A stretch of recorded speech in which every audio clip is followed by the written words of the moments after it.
You're listening to KBL Rock Radio. Y'all ladies done pissed me off. I need another drink. Yeah, I'm making me one right now. You were actually in a Tenacious D cover band, or you just covered it with your band, or you've been in a lot of bands? Yeah, that's just stuff I would do for fun. They would just come out like that. Because you were singing it pretty perfectly. She was singing some Tenacious D here a second ago, and it was. Yeah. Did you know when they go to? I was pretty obsessed with that back in the day. I have the Pick of Destiny, actually. I wear that at my shows. Really? I do. That's awesome. I'm a big fan of Jack Black. Yeah, it's great. I guess But you not Back in Black. That's a miss. I like they do a little bit.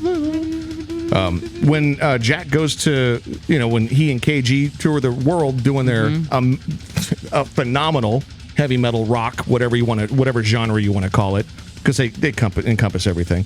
When they tour the world, they go to these small clubs, and sometimes the bands there, occasionally, if they're known to play covers of Tenacious D, they'll go out of their way to make sure that they go see that band. So if there's a Tenacious D tribute band playing or a band that does covers, they'll show up and they'll hang out in the back, and hopefully no one will notice. And when the band starts playing it, they'll get up there with them on stage and play with them. That's awesome. They're very, very cool people. At least that's what it appears to be happening on their YouTube channel, which I've come to really respect. I've been watching YouTube a lot more. That's another thing I'm learning as an old person. Wow. Since we're now on the YouTube. We're on the YouTube. Yeah. This guy. You still have your AOL.com email address. Yeah, what's wrong with that? What's wrong with that? What's wrong with AOL? Oh, jeez. What?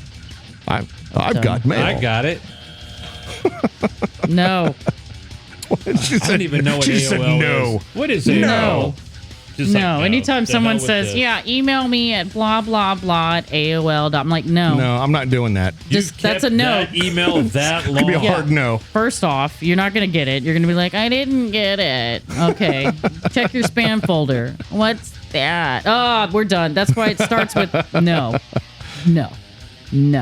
It's if it's Go not to the Gmail. Yahoo. Get out of here. Gmail. Yahoo, even, I'm like, ugh, really? Yahoo? Ugh. I thought she was going to go, oh, hey, they. Okay, it's happening again. Wait for something offensive. Give him 30 seconds. I know. Sometimes I have these like Larry David moments, and I'm him a lot of the time. We need that closing music. Yeah, I know. Yeah. I swear all the time. There's this one skit with his sleeves, and he gets stretched out, and he's like, and like I'm like, man, I do that all the time. There's everything. Nice. That's close enough. Close enough. We'll take it. HBO will see you the other way around, so let's make sure. I hope not.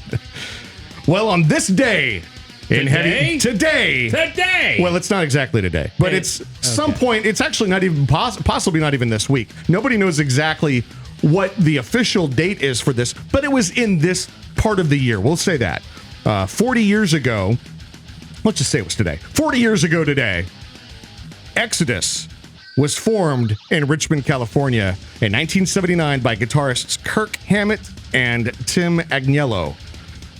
Drummer vocalist Tom Hunting was also there, obviously. He's been there since the beginning. Still with him. And while this is all done while they were still in high school, they started playing together. They gained a lot of notoriety playing parties and pretty much anywhere that would let young high school kids play very loud, raucous music for that time. Maybe they even played at Denny's. Who knows? After high school, guitarist Tom Agnello left and Gary Holt took his place. Gary was Kirk Hammett's friend at the time, and he was also the band's roadie, even though they didn't, it's not like a big touring band or anything, but they're in the Bay Area. They play a lot of shows. You have hopefully a buddy that'll help you lug gear around. Hammett also invited Paul Bailoff to sing after meeting him at a party, probably where they were playing, I'm guessing. I don't know, since they play a lot of parties. They recorded one 3-song demo with Hammett in 1982, and they also played a lot of shows in the Bay Area with a brand new band called Metallica. After playing shows with Metallica in the local scene. Yeah.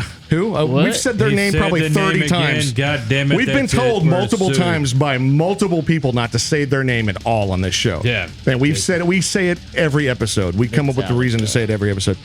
After playing with Metallica in the local scene for about a year, Hammett left Exodus and he joined Metallica. That left Gary Holt in a creative position. He's in creative control of Exodus at that point. So they created their... came on. What's that? That's when Hunnelt came on. Okay. They recorded their first studio album, Bonded by Blood, in 1984. And yeah, the rest is history. Very funny bad story. history, though. Real quick. Yeah, Funny story, though. I think one of the first times I heard Metallica, I'm a lot younger than you, but I was...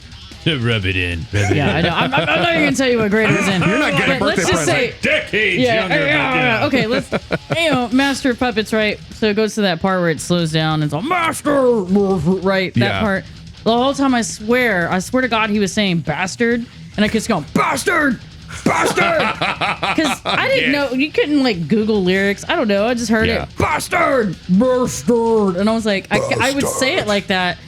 And then my friends are like, what the fuck are you saying? And I'm like, bastard. And they're like, it's fucking called Master of Puppets, you fucking idiot. And I'm like, so? You They're read like, that's the liner fucking card. lyric. It's That Master. is the lyric. I don't know what else to tell you, hon. You're like, Right, yeah. I mean, sometimes I just Don't have these wanna dumbass be. moments. I can't. hey, Huh. don't wanna be your pizza burning. It's like that. I thought that's Right. what it was the whole time. Exactly. I had no idea. yeah. I don't want to hear it any other way. No. I think bastard sounds That's how better. I hear Sounds like it. a good idea. Bastard! Bastard! That's Like, that's how I hear it. Bastard, you puppet, I'm gonna pull your string. Yeah, yeah.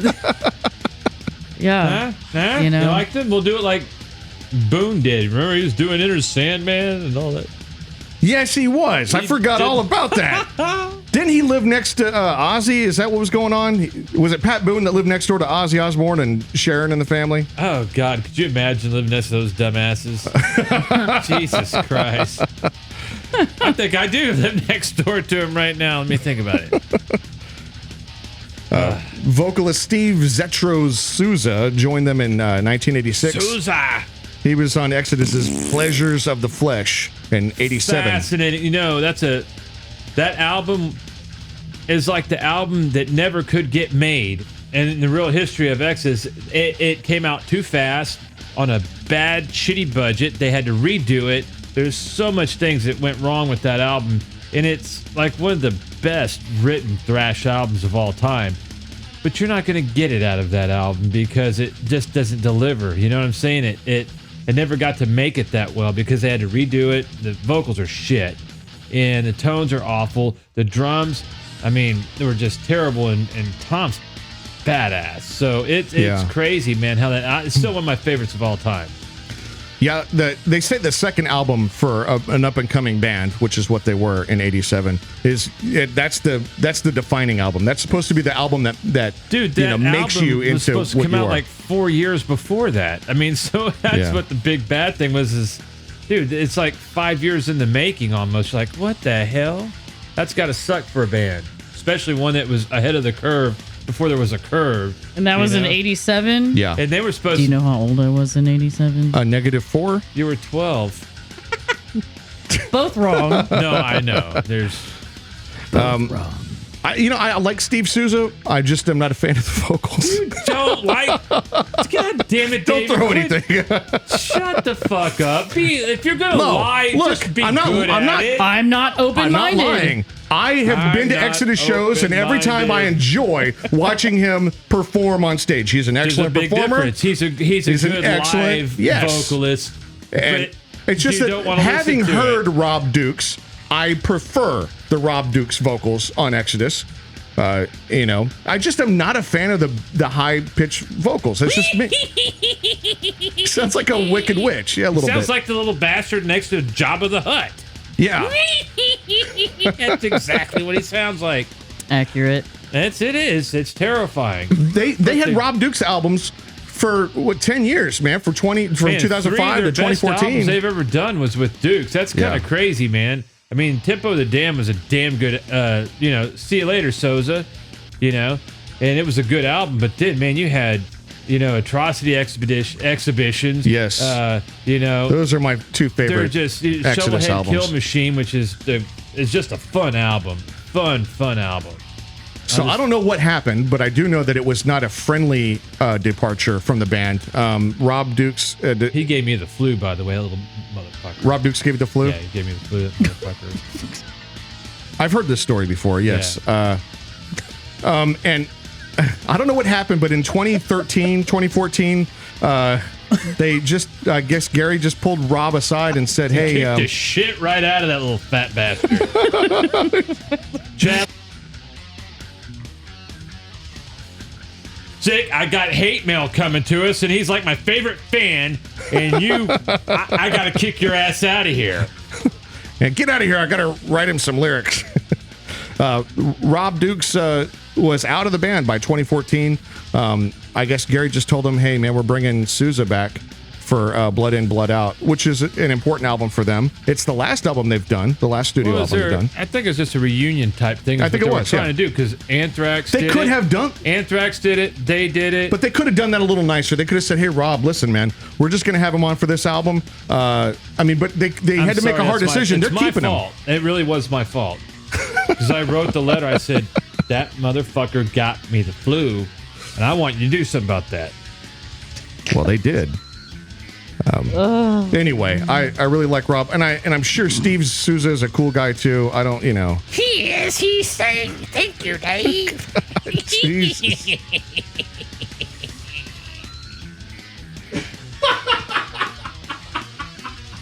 That was the stupidest. That was the stupidest face I've ever seen you make. Nah, I'm just joking. Well, the band is 40 years old, so Slanche to Exodus, man. Ah, man. Time for a little drinking. Who's my favorite thrash band? Aside from Anthrax? Yes. Exodus. You're right. Yes. Well, let's hear a 30-year-old song Let's hear it from a 40-year-old band. All right, kids, strap in and get ready. Let me show you. Hey, you whippersnappers. Let me show you what this is. It's go time. Hey, calm down, whippersnappers. In about 10 years, he's going to discover new metal. That's right. What's this black metal you're talking about again? From their 1989 Fabulous Disaster album, this is Exodus with Toxic Waltz. The Radio Show.